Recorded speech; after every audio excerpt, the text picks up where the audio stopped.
Welcome to the non-spoiler review of The Flash.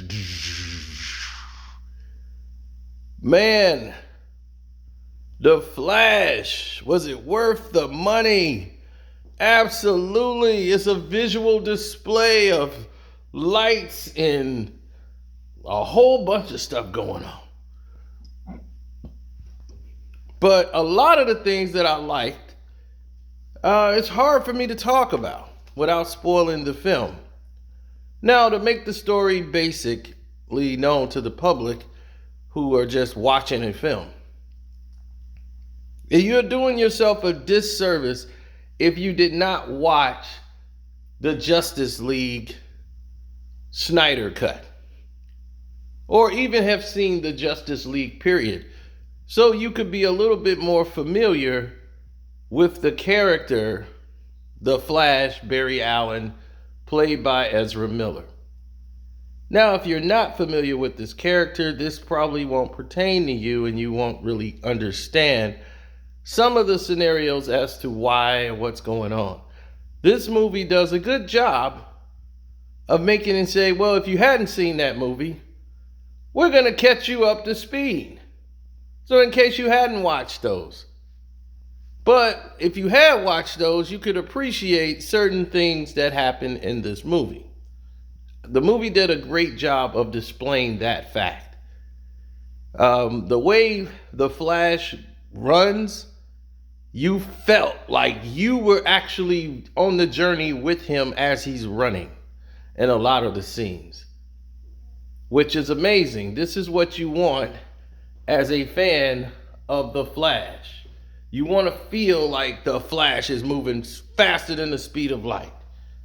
That's what anybody would want. So, was the Flash worth your money? Absolutely. Every dime, every penny, every nickel. The Flash is worth it. And the Flash is worth every dime, every penny, every nickel because of the story, ladies and gentlemen. Barry Allen misses his mother so badly. And because he misses his mother so badly, he wants to go back in time to save her. And he's like, wow, if I could go back and reverse time, I can actually save my mom, which created Flashpoint. But he ended up going into time and actually going to another timeline. And in this timeline, his mother was alive, but these things come with consequences. And it teaches people to learn to have to deal with the consequences that life deals them. Going back to my slight changes could not just affect your life, but change other people's lives around you, and you could do more damage than good. So it's about great power comes great responsibility. And this is a huge lesson to learn, as Barry is learning that on the fly. Not being able to deal with the loss. He has the ability to go back in time. But this is the event that made him. So this is a different situation here. And because of his, interference, he ended up creating a world with no metahumans. So if any threat was to come, who was to be able to challenge him? So when Zod comes in, if there's no Superman here, who can stop Zod? So you had a lot of instances in this film that told the line between extraordinary and just regular. Batman had some scenes where he did some amazing things. The Affleck Batman and the Keaton Batman had his spotlight. The heart of the film was very much telling. The heart of this movie told a very big contrast of story, where you're actually it didn't feel cheesy or forced. It felt this is the right place for it. It didn't feel disproportionated.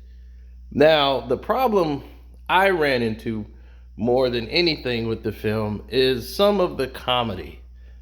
It kind of took away from the film, but I understand they got to make it for children and everything else, but we'll get to that.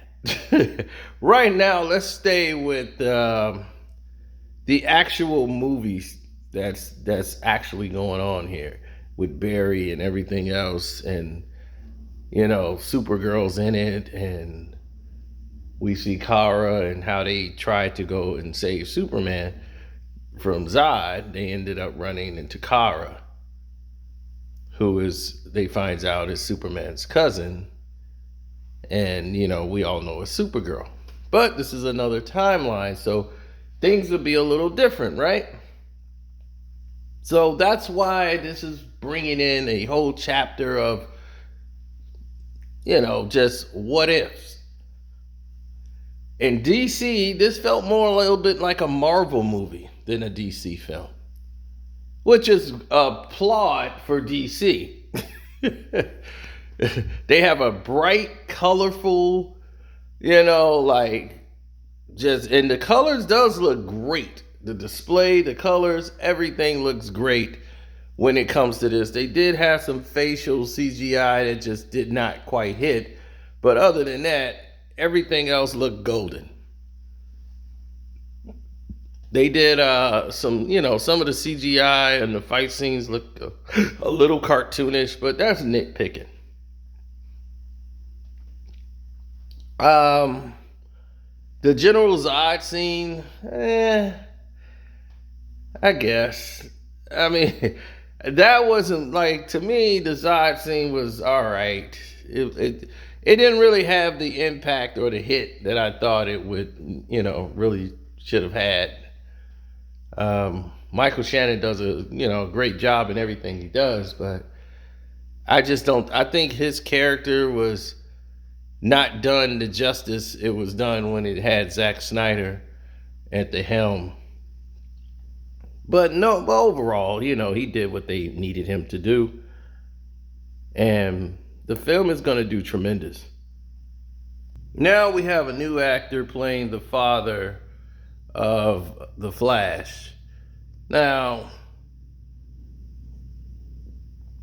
it's not unusual for actors to be replaced, but when you're dealing with a movie where you're going through other timelines and other time zones, people don't know if that's the reason for the change, or is the change because the other actor, they felt like he's a bigger name or he's more available, this director works better with him. There's a lot of things that come into play here. But the dynamic wasn't really about Dad as much as it was about the mom and his loss and his inability to deal with that loss and him having to learn to let go. Here's my issue. Right here, other Barry Allen. You see, the Flash, if you hadn't seen the other movie, was never a serious character. He was made more as comic relief for the most serious characters in the Justice League film. Now, because of this, now if you're making him the center focal point of the entire movie, it's the Flash, so it's about him, are you going to make him Shazam and make him just the silly guy throughout the whole film? No. You have to bring in someone else to bring in that comedy and to take the helm of the goofy guy. You can't have him just completely goofy, because if you do that, that takes away from the seriousness and the drama of what's going to the heart of the film will be lost. If you basically got Dumb and Dumber on the screen with powers.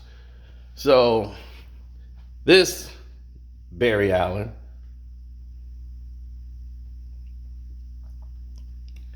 who basically is caught worshiping movies such as Pacific Rim and Inception, dreams within dreams. Pretty much going through that, right? Other timelines that exist This is it. But this Barry Allen right there is the epitome of what the problem was in the film. Too much jokes, too much just we don't need a comment from you, Barry Allen, on these situations. And he just makes it anyway. The profanity level. I mean, I'm surprised this didn't get a rated R just because of his mouth, his language. Like, how many cuss words can you say to make it PG-13? They should have went all out to make this rated PG. Because if it's going to be PG-13, it shouldn't be because he wants to be a potty mouth. This should be PG-13 because of the fact that, hey, it's PG-13 because of the action. But none of the action made this PG-13. It was a potty mouth Barry Allen. To show, oh, okay, this is the level-headed Barry Allen, because this guy here is a complete moron. Hated his character. Through the whole movie, he was very unlikable, very annoying. And some things he said, some of it was funny, others just forced, placed for comedy, for, laughs from maybe younger audiences and teenagers maybe. But adults find him very goddamn annoying. And he was my only gripe of the film. Now, they did have Batman, Michael Keaton. He was basically living a hobo life with everything just collecting dust. Gotham became like one of the less crime areas in the whole world, so Batman wasn't really needed anymore. He basically cleaned up Gotham, so he could just be bored. And then they come along, and here it is, Batman's needed again. So he's got all these cool toys collecting dust. Next thing you know, he's hitting the light switches, blowing dust off stuff, and saying lines just to get them out of the way. Yeah, I'm Batman. It's like, we figured that out in the kitchen. You want to get nuts? Let's get nuts. All these funny callbacks is great, but you're kind of saying them for fan service or just for a movie trailer or something. Like, let's do a bit for a trailer. Say that line you said in the first movie, back in '89. Let's get nuts. So they could do a callback to the other one, and they could make a bunch of YouTube videos off of it, and people be, remember when he said this in 1989, Tim Burton's Batman? He says this. So they do these fan services and throw them in trailers so that people can make videos and keep talking about the movie, the flash, flash, flash, flash, flash, flash, flash. So this is basically what this is. So when you see it in the movie, this is what this is. Just fan service. Yep. Callbacks when they're not done properly. But has no bearing on the movie. The movie actually is a good, exciting movie that you can go back and watch again. A lot of the scenes that you thought would be in the trailer that they say, because the trailer makes it look like they showed a lot, and they did show a lot of the trailer. And they went out their way to keep some of this stuff secret. And I thought they did a great job of masking some of the things that they reveal in the film to keep it fresh. Because if you watch the trailers, they show so much. I'm like, there's so much that's shown, but then not quite. There's some pieces, very key pieces that fans would like a lot more. And I'm appreciative of the fact that they took that notion and took that route.